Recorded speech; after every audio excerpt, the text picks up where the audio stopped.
Ownership of a piece of property comes with certain rights and responsibilities. In addition, there are several ways to own property. Whether the property is owned singly or jointly, the owners of the property have access to a bundle of rights.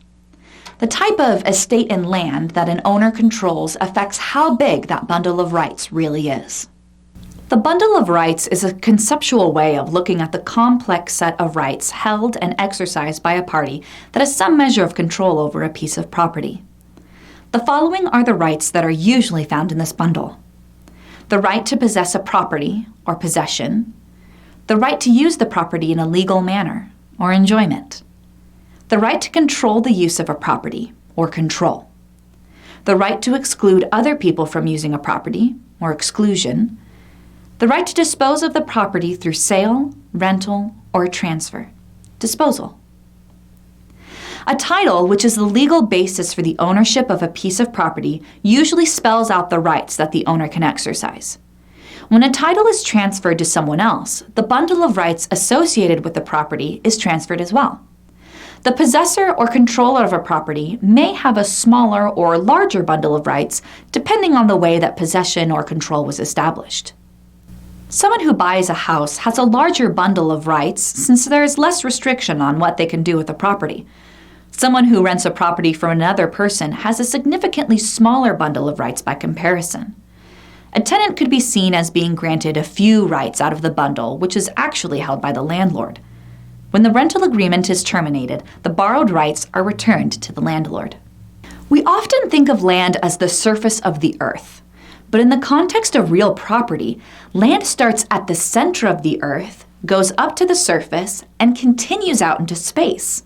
This is an important concept because one person may own the rights to use a property's surface, known as surface rights, while another may own the rights to drill or dig below the surface, the subsurface rights, and a third may own rights to use the airspace above the property. Yep, the air rights. Rights can be removed from a person's bundle of property rights by an encumbrance. In general, an encumbrance is some form of legal obligation or burden that decreases the value of a property and can interfere with the transfer of a title. Encumbrances can be from outstanding debts or from property line disputes. No matter where they originate from, encumbrances usually have to be resolved before ownership of a property can be transferred to someone else. Encumbrances are also a form of nonpossessory interest.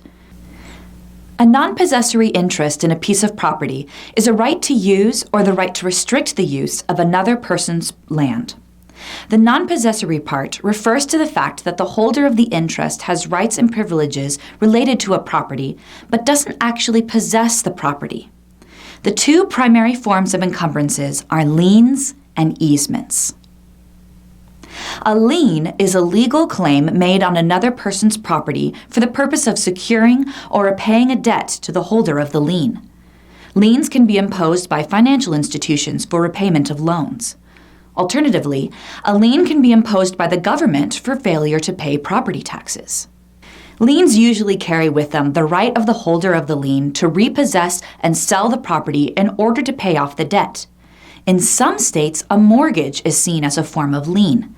This is because failure to repay the mortgage often gives the creditor the right to foreclose on the property in an attempt to make up the unpaid debt. An easement is the right of one party to use the property of another party. A fee is paid to the property owner in return for the right of easement. An easement, therefore, doesn't dispossess the landowner. Instead, it creates a coexistence between the landowner and the holder of the easement. Easements are commonly used to allow a property owner to access a public service on the other side of a neighboring property. A private example of an easement would be a roadway that allows a property owner access to a public street. A public example of an easement would be an allowance for a public utility to run power lines and sewer lines across private land. It's important to consider how an easement may affect the value of a property. An unsightly power line can lower a property's visual appeal and, consequently, lower the sale price of the property. We now have the groundwork for understanding the ownership side of real estate.